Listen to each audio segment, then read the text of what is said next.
निकट है वह उतना प्रसन्न है जितना धरती से लगा हुआ वृक्ष। होली का यह संदेश है।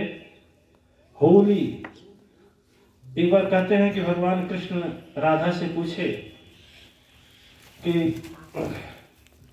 भगवान कृष्ण राधा से पूछे क्या मौसम है, बोली होली, नहीं खेलेंगे? तो भगवान कृष्ण बोले, हालांकि उनके हर एक शब्दों में कुछ रहस्य होता है। भगवान कृष्ण बोले, मैं होली नहीं होला खेल रहा हूँ। होला माने हो जाए, जिसका हो जाए।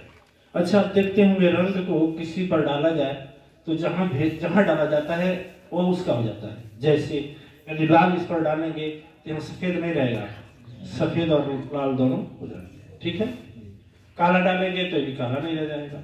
तो जो रंग जहां पड़ता है वह होला हो जाता है।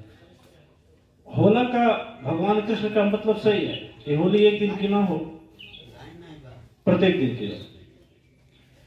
अच्छा, सदगुरु के ज्ञान का रंग, सदगुरु के प्रेम का रंग, सदगुरु के वाणी का रंग, सदगुरु के सत्संग का प्रभाव का रंग, समझे?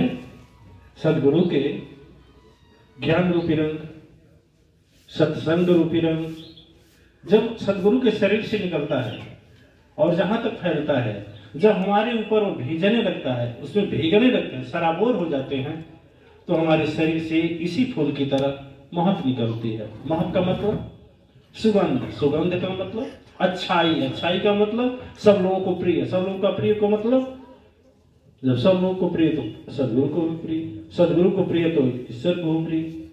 हमें अच्छा, आप लोग शास्त्र में पढ़े होंगे, चाहे वेद में भी इसका थोड़ा व्यास जी वर्णन किए हैं, वेद भी अध्ययन किए होंगे तो देखे होंगे।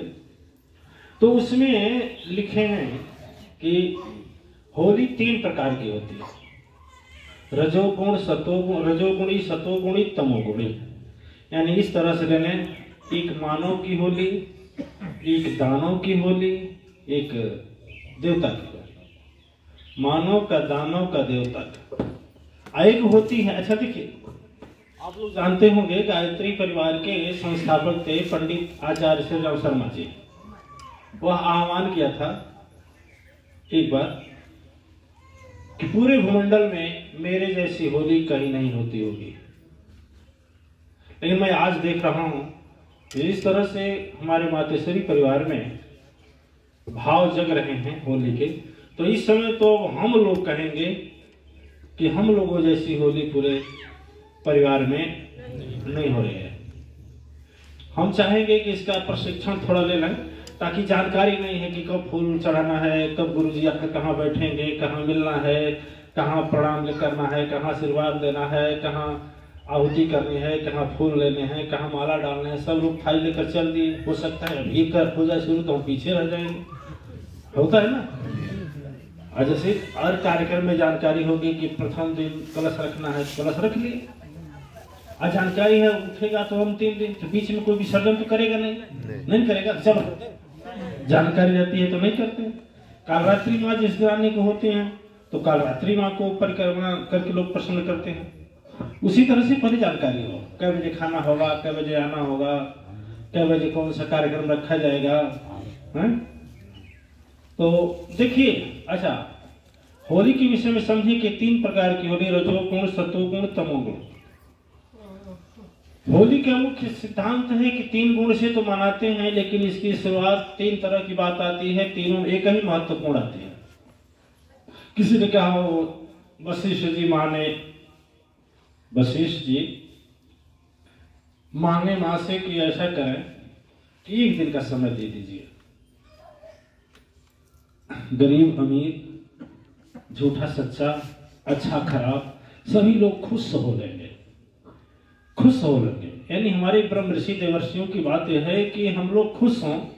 रोज तो हाय रुई हाय सुख करते हैं, तो चाहे खेत में काम करने वाला आदमी हो और चाहे एसी में सोने वाला आदमी हो, 1 दिन कम से कम ऐसा आवे कि खुश हो। तो खुश होने का तरीका निकाला हमारे पूर्वजों ने कि होली के नाम पर लोग खुश होंगे, गले से गले मिलेंगे, अब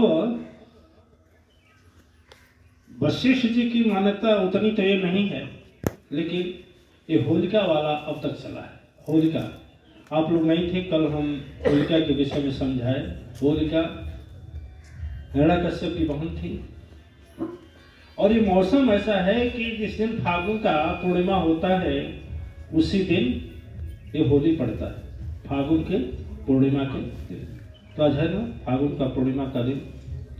तो फागुन की पूर्णिमा के दिन जब यह पड़ता है तो फागुन की पूर्णिमा का मतलब ये होता है कि अब तक पहले समय में फसल तैयार हो जाती थी, अब पीछे बुआई हो रही है, विज्ञान की पद्धति आगे निकला है, लेकिन उस समय हो जाती है।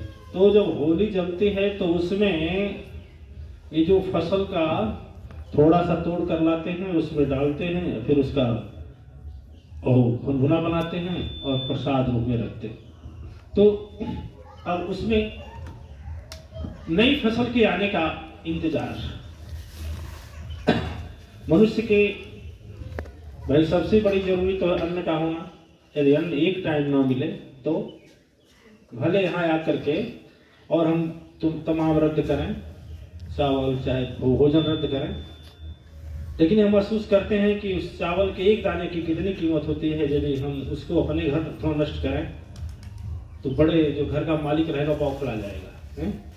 यहाँ तो गणेशो भगवान नहीं कुछ बोलते हैं, हम भी नहीं कुछ बोलते हैं, तो क्या करना है। लेकिन अन्न का महत्व बहुत है। तो अन्न का समय, अन्न बरसने का समय आज ही के दिन से शुरू होता है। उस समय बाद चना, मटर, गेहूं, ज्वार की बालियां, जौ की बालियां तैयार हो जाएंगी। अब नई वृष्टि, सृष्टि, नई वृष्टि, अन्न वृष्टि कर